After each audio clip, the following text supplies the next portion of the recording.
Lesson 18 has another one of those long drawn out names. There's only one line passing through a given point with a given slope.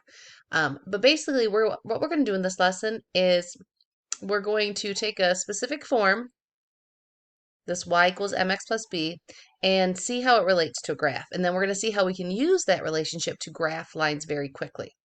So let's jump right in like always.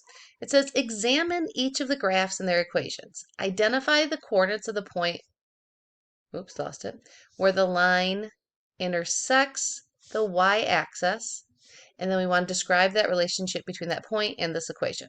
Okay, so here, this one right here is a graph of y equals 1/2 x plus 3. So we want to find two things from it. We want to find where it hits the y-axis. So remember, our y-axis is always this vertical axis right here. So this is our y-axis. And our graph, not cool, not what I wanted to do. Our graph is this line right here. So where they're intersecting, the point where they're intersecting is right here.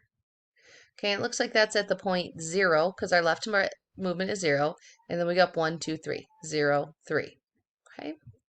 If we wanted to find our slope, because why not? It's a graph. The easiest way to find our slope, our rise over run, is just to pick 2 points on the graph, go through the grid lines. So let's say like here and here, and I'm going to rise 2 and run 1, 2, 3, 4. So I'm going to rise 2 and run 4. I can reduce that. I can divide the top by 2, and 2 divided by 2 is 1, and 4 divided by 2 is a half. Okay, let's do the rest and see what we come up with. The next one, again, here's my y-axis.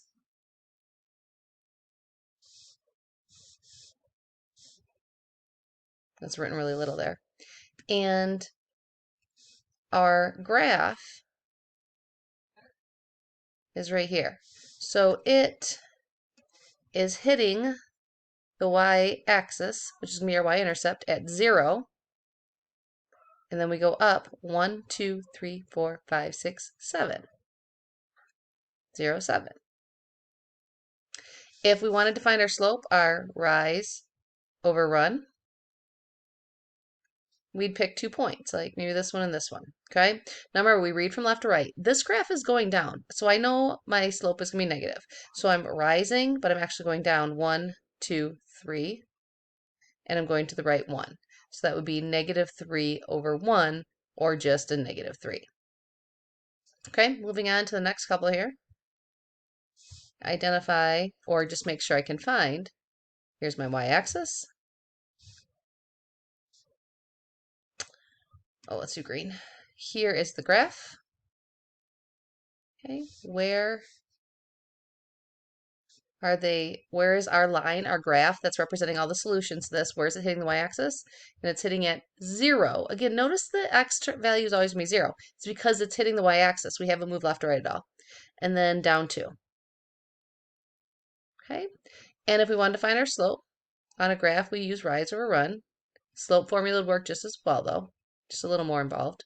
It's going down from left to right. I know it's going to be negative. So if I pick 2 points, maybe this one and this one, I'm going down 2. So I'm rising a -2. And I'm running 1, 2, 3. Notice my 3 is positive, though. Okay, if I put another negative here, a negative divided by a negative is a positive. Our slope is negative. It's 1 negative. Okay. All right, one more. And then we're going to make some conclusions. Maybe you've started to notice some things. Okay, so there's my y-axis. This one, my line is going up. Okay. It's hitting the y-axis right there at 0, of course. 1, 2, 3, 4. -4. My rise over run. Well, let's take that point. I'm going to go up 1, 2, 3, 4, 5. And I'm going to go to the right 1. So my slope is 5 over 1, or just 5. Okay, so for all 4 of these graphs, we found the point where it hits the y-axis, and we found its slope. Let's see if we can see anything from it, the relationship here. Okay, so y equals 1/2 x plus 3.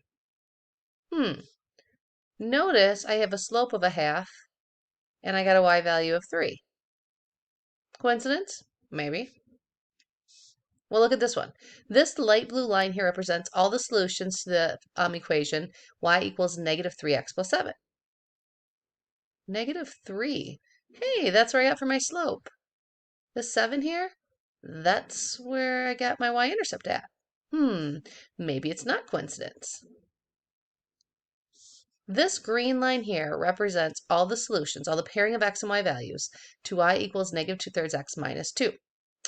-2/3, look at my slope here, -2/3. But I got a -2 here, and this is a -2, which means if I did keep, change, and made this 2 plus a -2, I'd be adding that number on. All right, I'm starting to think we got something going here. 5x minus 4, oh look at it, my slope is 5. And if I go keep, change, and change my subtraction to addition here, -4, -4. Not a coincidence, guys, okay? This is all part of that special form. Where do I want to fit it at? Y equals mx plus b, okay? And in the last lesson, we kept talking about this m, this coefficient of x, is how that was the slope.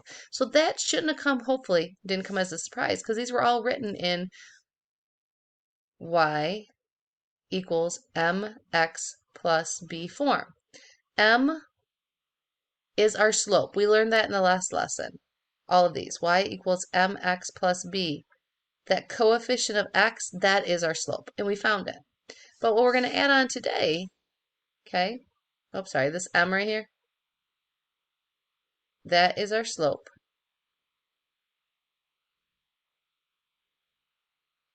Now this b right here, whatever we're adding on that number, that's going to be our y-intercept. Sorry, I did that again. Y-intercept. Think I can do better the second time? I didn't last time, I know. Can't get something to erase. Okay. Y in, there we go. Nope, still can't do it. Okay. Anyway, that whatever's being added on, that's telling us where it's hitting the y-axis. So if I look at this one right here, y equals 5x plus a -4, well, I know that that's not right. That whatever is being added on is going to be my y-intercept. So I can go to the y-axis at -4 and put a dot.